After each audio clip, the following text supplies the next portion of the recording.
पैसों से भी मूल्यवान। ये कहानी उन लोगों के लिए है जो ऐसा समझते हैं कि हमारी ज़िंदगी में पैसों से भी मूल्यवान कुछ नहीं हो सकता। सच तो ये है कि अपने परिवार को समय देना पैसों से भी मूल्यवान होता है। एक आदमी ऑफिस में काम करता था। वो हर रोज सुबह उठता और ऑफिस जाता था। शाम को बहुत देर से घर वापस लौटता था। एक दिन वो घर पर कोई कारण से जल्दी आ गया था। उसके 6-7 साल के लड़के को पापा को घर पर देखकर आश्चर्य हुआ। लड़के ने अपने पापा को देखकर उनसे सवाल पूछा कि पापा, आप सारा दिन इतना काम करते हो तो फिर आपको आपकी कंपनी कितना पगार देती है? उस आदमी ने जवाब दिया कि मुझे हर घंटे काम करने पर 500 रुपये मिलते हैं। बेटे ने अपने पिताजी से कहा कि पापा, आप मुझे अभी 300 रुपये दो, मुझे अभी 300 रुपये की ज़रूरत है।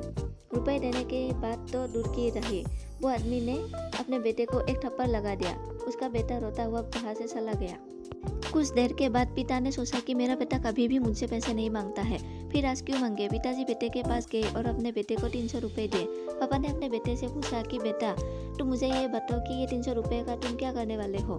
बेटा खड़ा हुआ और उसने अपने गुल्लक में से सारे पैसे निकाले और उन पैसों में अपने पापा से लिए थे वो 300 रुपये भी जोड़े। वो ये पैसे लेकर अपने पापा को दे रहा था। उसके पिताजी ने कहा कि बेटा, तुम ये क्या कर रहे हो। बेटे ने कहा कि पापा, आप मुझे अभी बता रहे थे कि आपको अभी कंपनी हर घंटे काम करने पर 500 रुपये देती है।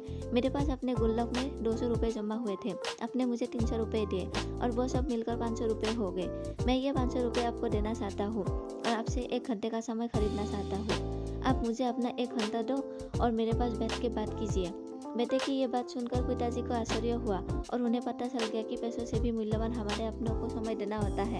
हमारी लाइफ में भी कई बार ऐसा ही होता है। हम पैसों को इकट्ठा करने में इतने व्यस्त हो जाते हैं कि अपने परिवार को समय ही नहीं दे पाते हैं। बाद में हमें पता चलता है कि पैसों से भी मूल्यवान हमारे परिवार को समय देना होता है। धन्यवाद।